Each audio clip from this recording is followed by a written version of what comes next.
It's a new show that a lot of people haven't seen yet, obviously. How would you describe... Oh, we got to wait. My phone is... How would you describe it? How would you describe the show and your character, and what do you like about him? I think Almost Human is a little glimpse into our future. The story is about a human cop, John Kennex, who comes out of a coma. He's been in a coma for 2 years and has to learn how to live in a vastly different world than the one that he remembered. Him and his colleagues are really at the forefront of protecting society from technology which is being used by various individuals, organizations, corporations, and I find that infinitely interesting because the technologies that we're talking about, it's not wild science fiction. This stuff has been researched. It's just around the corner. The heart of the show, in my opinion, is the relationship between these characters, and in particular the relationship between Michael Ealy's character, who plays this android, and my character, John Kennex. And, you know, in a way, they're both learning from each other. They're both putting each other in touch with their humanity, and I find that quite appealing. Well, can you tell us about ex-girlfriend who we now find is the evil mastermind behind the big ambush? Not much. That's a question for Joel Wyman. But again, you know, that was, to me, one of the interesting elements of the show was that, you know, John Kennex awakens after being in a coma for 2 years and then discovers, you know, this pretty...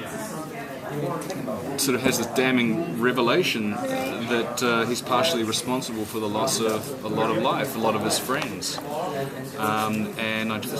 It's so interesting to me to have an individual that is that damaged, that's not only trying to cope with living in a world that is foreign to him, but then also having to deal with the responsibility, the pain, the anger, the guilt, the baggage of his past.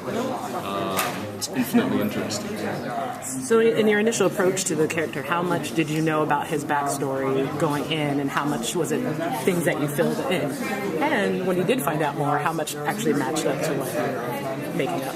Yeah, well, you know, obviously I had extensive conversations with Joel Wyman and with JJ about the character of John Kennex and the vision for him, and we all were really on the same page. You know, he is, as I said before, he is almost this dinosaur of a cop that has awoken from this coma and has really kind of been pushed onto the front lines of, you know, protecting humanity against itself. You know, in the process, he's trying to, you know, he's trying to reclaim elements of his life that, because of what happened to him, he just simply can't remember. You've done a lot of genre shows, specifically sci-fi, between Star Trek and Dread. Is there anything about this particular world that you enjoy that's a little different from what you've done before? Yeah, I think that, to me, I think that what's really interesting and compelling about Almost Human is the relationship between what is essentially a walking computer and his partner, and how John is very you know, resistant towards accepting his new partner in the beginning, and then just to see how that slowly, how the character of Dorian slowly breaks down that sort of tough shell that John has, just by the sheer humanity that he possesses in the most ironic way. What do you think about the future? Are you scared about technology the way it's going? And this is the last question. I wouldn't describe myself as a technophobe, but certainly when I talk